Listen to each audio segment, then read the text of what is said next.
संस्कृत दिवस पर अमर भाषा संस्कृत का प्रसार किस प्रकार हो रहा है, इस पर चिंतन करना स्वाभाविक है। राजस्थान की धरती में संस्कृत की साधना का बहुत सुदीर्घ इतिहास है।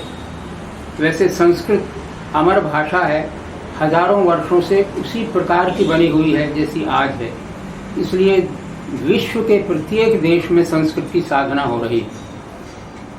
और संस्कृत अपने आप में चूंकि वसुधैव कुटुंबकम को मानने वाली है, इसलिए देश के प्रत्येक राज्य में संस्कृत की पूरी साधना हो रही है। हम जिस धरती पर बैठे हैं, राजस्थान की धरती, उस धरती ने संस्कृत को क्या अनुदान दिया, इस पर चर्चा करें तो कुछ उदाहरण ही पर्याप्त होंगे, जिससे स्पष्ट होगा कि राजस्थान की धरती में शताब्दियों से संस्कृत की ऐसी सेवा हुई है जिसने कीर्तिमान बनाए। संस्कृत में हर राज्य में संस्कृत की पढ़ाई और संस्कृत के विद्वान मौजूद हैं, किंतु आज उन तथ्यों का ही स्मरण करना पर्याप्त होगा जो हमारे कीर्तिमान हैं। उदाहरण के लिए काशी को संस्कृत का केंद्र माना जाता है और जयपुर को अपरा काशी, दूसरी काशी कहा जाता है। जयपुर वास्तव में छोटी काशी नहीं है, छोटी काशी तो है बूंदी। बूंदी वाले अपने आप को लोरी काशी कहते हैं, लोरी हाड़ौती में छोटी को कहते हैं। तो जयपुर है अपरा काशी, दूसरी काशी जयपुर है। इसने जो संस्कृत की सेवा का कार्य किया है वो इतिहास में आ गया। अनेक ग्रंथ भी लिखे जा चुके हैं। मेरे 2-3 ग्रंथ हैं। जयपुर की संस्कृत परंपरा, प्रभाकर शास्त्री जी ने काम ही किया है जयपुर की संस्कृत साहित्य को देन। किंतु जयपुर के अलावा भी पूरे राजस्थान की धरती पर संस्कृत की साधना का इतिहास रहा है। जो ही संस्कृत के महाकाव्यों का नाम आएगा तो राजस्थान के माघ महाकवि का नाम अवश्य आएगा। 3 जो बृहत्रयी है, माघ का शिशुपाल वध, भारवी का किरातार्जुनी और दंडी का, तो संस्कृत के महाकाव्यों की बृहत्रयी में माघ जो हमारे यहाँ राजस्थान के भीनमाल के हैं, उनका स्मरण निश्चित ही होगा और उसके बिना संस्कृत साहित्य का इतिहास ही पूरा नहीं होगा। तो जिस प्रकार माघ भीनमाल में रहकर संस्कृत की साधना करते रहे, उनका स्मरण हमेशा होता है। राजस्थान संस्कृत अकादमी ने माघ की मूर्ति भीनमाल में लगा रखी है। इसी प्रकार प्रत्येक राज्य में संस्कृत का पूरा इतिहास रहा है। प्रत्येक राज्य का इतिहास संस्कृत महाकाव्यों में लिखा गया। मेवाड़ का इतिहास संस्कृत के महाकाव्यों में लिखा गया। अजितोदय वगैरह, जोधपुर मरुभूमि का इतिहास संस्कृत के महाकाव्यों में लिखा गया है। तो जोधपुर में उम्मेद पैलेस में जो संस्थान है, वहाँ उन्होंने पूरा जितनी पांडुलिपियाँ हैं उनकी सूची निकाली है। इसी प्रकार सब जगह बीकानेर में अनूप संस्कृत लाइब्रेरी है। सैकड़ों संस्कृत के ग्रंथ, महाकाव्य, सबकी पांडुलिपियाँ वहाँ उपलब्ध हैं। जयपुर में तो पोथी खाना है ही, जो राजमहल में है। उसके साथ प्राच्य विद्या प्रतिष्ठान जोधपुर में है। जोधपुर में प्राच्य विद्या प्रतिष्ठान में सैकड़ों पांडुलिपियाँ हैं। तो इस दृष्टि से प्रत्येक राज्य में, नागौर में, जैसलमेर में बहुत पुरानी पांडुलिपियों का संग्रह है, जहाँ से बिल्हण का विक्रमांक देव चरित मिला था और बाद में उसे छपा जैसलमेर से ही निकल करके उसका प्रकाशन हुआ। तो इस प्रकार प्रत्येक राज्य में संस्कृत की बहुत पुरानी साधना चल रही है और संस्थाएं भी प्रत्येक राज्य में बनी हुई हैं, संस्कृत सेवी संस्थाएं। किंतु जिस प्रकार काशी इतिहास में प्रसिद्ध है, उस प्रकार कुछ कामों के लिए जयपुर प्रसिद्ध है। जयपुर में अखिल भारतीय संस्कृत साहित्य सम्मेलन का अधिवेशन तो हुआ ही, किंतु यहाँ के कुछ विद्वानों ने संस्कृत सेवी संस्थाओं को जन्म दिया। गिरिधर शर्मा चतुर्वेदी का नाम प्रसिद्ध है। वे अखिल भारतीय संस्कृत साहित्य सम्मेलन के प्रवर्तकों में से थे और उसका बराबर स्मरण होता है। उसके बाद बराबर यहाँ के विद्वान रहे। मंडन मिश्र ने तो दिल्ली में एक विश्वविद्यालय ही संस्कृत का बनाया, वो राजस्थान के थे। इस प्रकार राजस्थान में संस्कृत के कुछ कीर्तिमान हैं, वो स्मरणीय हैं। अजमेर में आर्य समाज ने वैदिक यंत्रालय खोला। आर्य समाज का भी केंद्र रहा है हमारे राजस्थान का अजमेर। वहाँ पर आर्य समाज की शाखा है, परोपकारिणी सभा है, और वहाँ वैदिक यंत्रालय लगभग 1.5 शताब्दी से बराबर काम कर रहा है। वेदों का वहाँ मुद्रण हुआ और वो फैला। अजमेर में राजघराना कोई नहीं है, किंतु संस्कृत की सेवा रही है। राजघराने जितने भी हैं उन्होंने निरंतर अपने यहाँ संस्कृत विद्वानों को रखा, संस्कृत की पांडुलिपियों को रखा। इस दृष्टि से कुछ कीर्तिमान जो यहाँ के हैं उनमें एक यह है कि जब संस्कृत में पुनर्जागरण का युग आया तो निर्णय सागर प्रेस जो मुंबई का था उसने काव्यमाला नाम से बहुत बड़ी ग्रंथावली छपाई।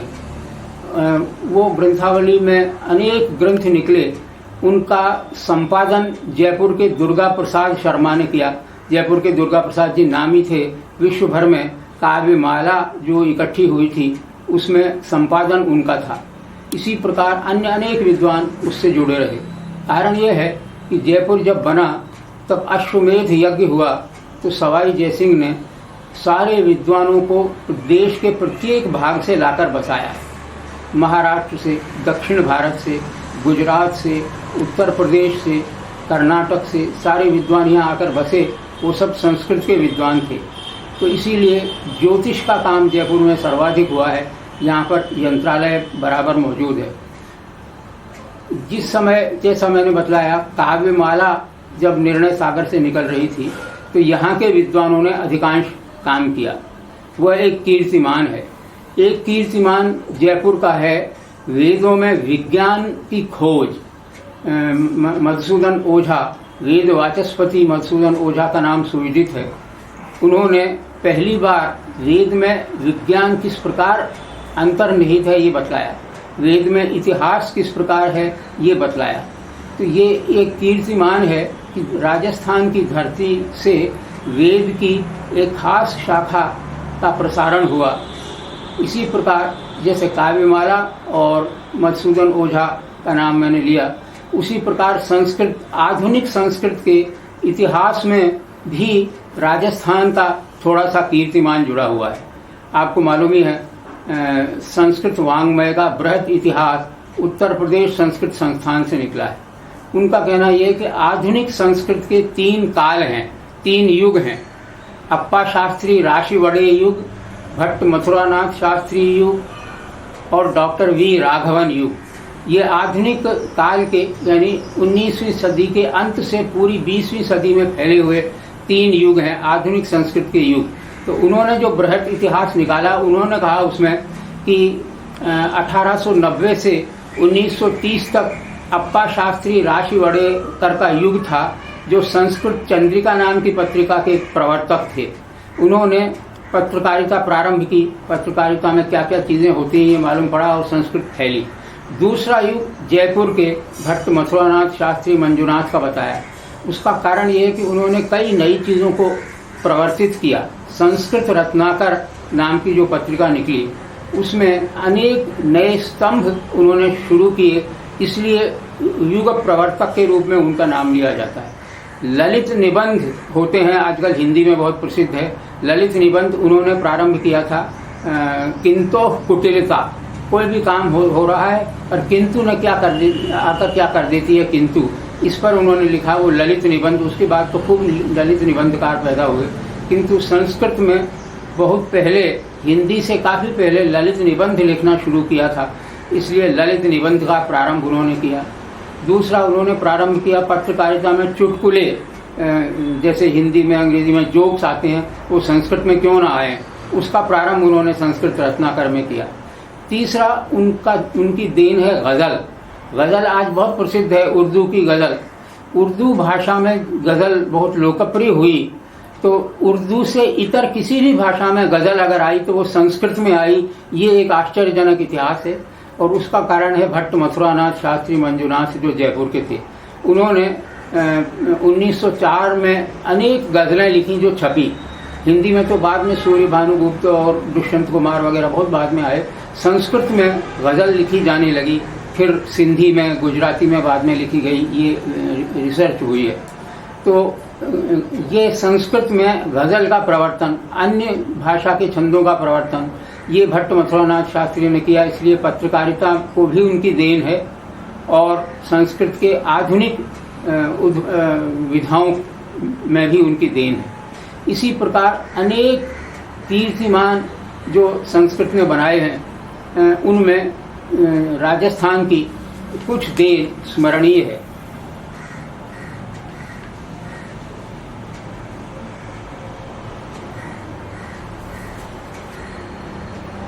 यहाँ नाटकों का क्रम भी बराबर चला। यहाँ राम प्रकाश नाटक घर 1875 में बना। उसमें संस्कृत के नाटकों का मंचन बड़े ढंग से होता था। उत्तर रामचरित सन 1930 में खेला गया।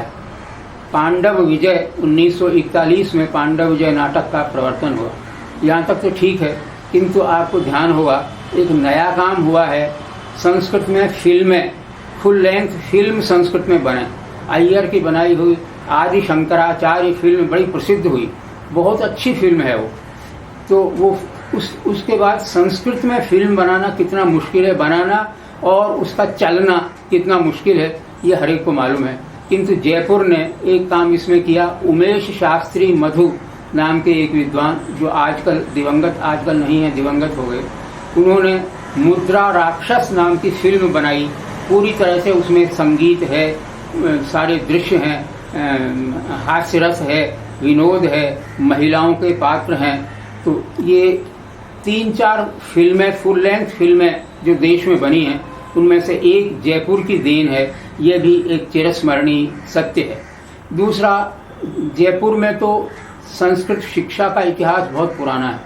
1844 में यहाँ संस्कृत पाठशाला, जो आज संस्कृत कॉलेज है, वो खुली थी। तब से लेकर बराबर संस्कृत के विद्वान यहाँ एक से एक आते रहे। वेद के 4 वेद यहाँ पढ़ाए जाते रहे। दर्शन, व्याकरण, साहित्य तो था ही। वेद काशी में भी नहीं था। संस्कृत, आज जो संपूर्णानंद संस्कृत विश्वविद्यालय है, उसके इतिहास में ये है कि वेद के विद्वानों को जयपुर से बुलाया गया। भगवत प्रसाद जी वहाँ गए, उनके पुत्र और उनके पौत्र युगल किशोर मिश्र, श्री किशोर मिश्र उनका नाम है। तो वेद, चूंकि अश्वमेध यज्ञ के समय सवाई जयसिंह ने वेद विद्वानों को लाकर यहाँ बसाया था और यहाँ के कॉलेज में 4 वेदों के प्रोफेसर थे, इसलिए वहाँ वेद का विभाग खोलने के लिए राजस्थान से, जयपुर से वैदिक विद्वानों को बुलाया गया। ये जयपुर का कीर्तिमान है। तो राजस्थान के ऐसे अनेक कीर्तिमान स्मरणीय हैं, जिन्होंने संस्कृत साहित्य के इतिहास में अनेक युग नए बनाए और उसका स्मरण हम कर रहे हैं बराबर। सौभाग्य की ये बात है कि अधिकांश पर ग्रंथ लिखे जा चुके हैं। इस पर भी राजस्थान की संस्कृत को देन पर अनेक ग्रंथ हैं। मेरा जो संस्कृत साहित्य का इतिहास है, उसमें कुछ अध्याय इसी पर हैं कि राजस्थान में संस्कृत किस प्रकार पनपी। इसी प्रकार शंकरलाल शास्त्री ने, उन्होंने 3-4 ग्रंथ लिखे हैं। राजस्थान की संस्कृत संपदा, राजस्थान के संस्कृत कृतिकार। तो इनका स्मरण बहुत आवश्यक है और ये प्रशंसनीय है कि जिस धरती पर हम बैठे हैं, उसने संस्कृत की क्या क्या सेवा की।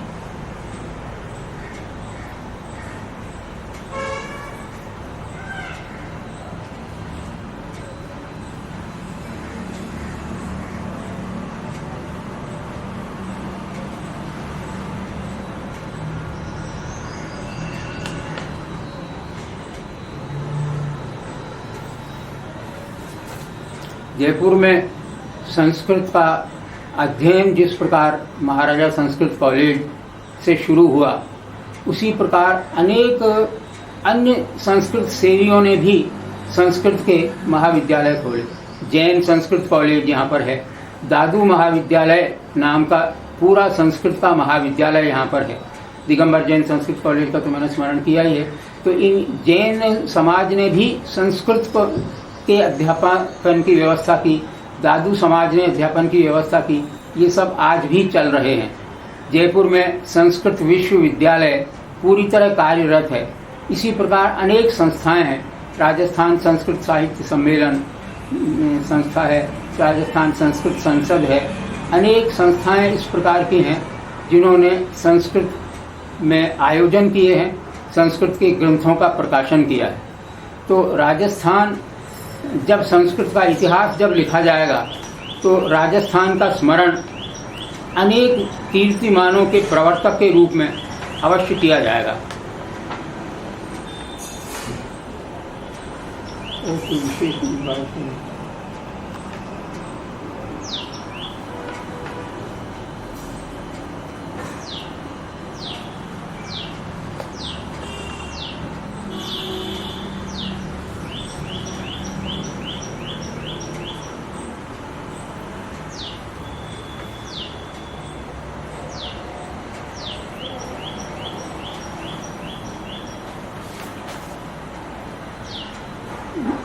सबसे बड़ी बात यह है चिरस्मरणीय कि यहाँ लाखों पांडुलिपियों का संग्रह है अलग अलग। जैनों के पांडुलिपियों का संग्रह अलग है और इसीलिए पांडुलिपि का एक शिक्षणालय भी यहाँ चौराहे पर मौजूद है, बस स्टैंड के पास।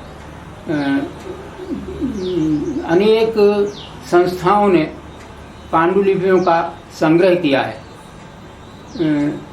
यहाँ की जो पब्लिक लाइब्रेरी है उसमें संस्कृत की दुर्लभ सीरीज जितनी भी थी वो सब उपलब्ध हैं। जयपुर का पोथी खाना जिस प्रकार नामी है उसी प्रकार प्रत्येक राज्य में उनके अपने पोथी खाने हैं। प्राच्य विद्या प्रतिष्ठान आज जोधपुर में स्थित है, किंतु ये सबसे पहले प्रारंभ हुआ था जयपुर में। और उसने जो ग्रंथ निकाले उनमें एक है पूरा राजस्थान भर में पांडुलिपियों का संग्रह कहाँ कहाँ है उसके कैटलॉग उसने निकाले।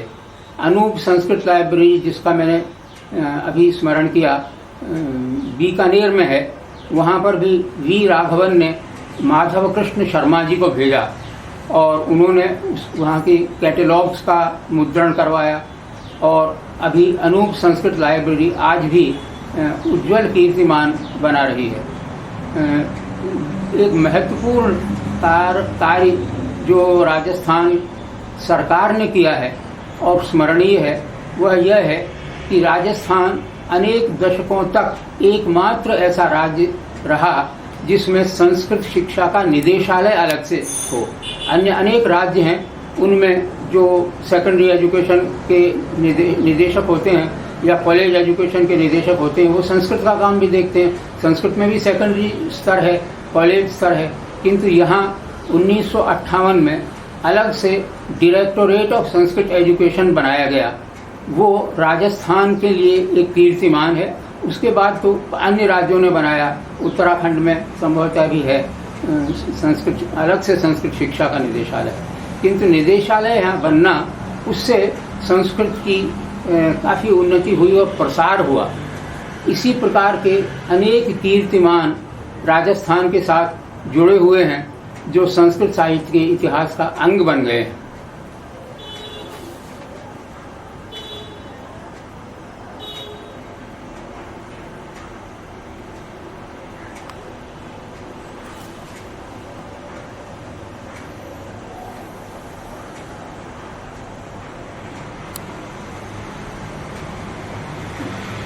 यह भी एक सुविदित तथ्य है कि संस्कृत पत्रकारिता का जब इतिहास लिखा जाएगा तो उसमें संस्कृत चंद्रिका जो पहले विद्योदय तो सबसे पहला संस्कृत मासिक पत्र था, उसके बाद संस्कृत चंद्रिका निकली और संस्कृत रत्नाकर यद्यपि वो 1904 से प्रारंभ होकर छठे दशक तक चला।